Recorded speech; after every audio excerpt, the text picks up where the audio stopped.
খেলাখন উপভোগ কৰি খুবেই ভাল লাগিছে আৰু আমাৰ প্ৰতি বছৰে আমাৰ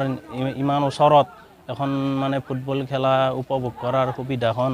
আমাক এই বৰভাগ ইউনাইটেড স্পৰ্টছ ক্লাবে দি আহিছে তাৰ কাৰণে আমি বৰভাগ ইউনাইটেড স্পৰ্টছ ক্লাবক ধন্যবাদ জ্ঞাপন কৰিছোঁ এজন শিক্ষক হিচাপে হয় আপুনি খেলুৱৈসকলক কি ক'ব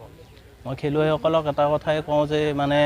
এটা সুস্থ দেহতে সুস্থ মনৰ সৃষ্টি হয় বুলি এটা কথা আছে গতিকে খেলটো আমাৰ সকলোৰে বাবে এটা অতি প্ৰয়োজনীয় বিষয় গতিকে পঢ়া শুনাৰ লগতে খেলতো নিজক মনোনিৱেশ কৰি আগবাঢ়ি গ'লে তেওঁলোকে ভৱিষ্যত জীৱনত যথেষ্ট সফল হ'ব পাৰিব বুলি মই ভাবোঁ কি কয় খেল সম্পৰ্কে আপুনি খেল সম্পৰ্কে আজি বৰভাগ ইউনাইটেড স্পৰ্টছ ক্লাবে আমাক ইয়ালৈ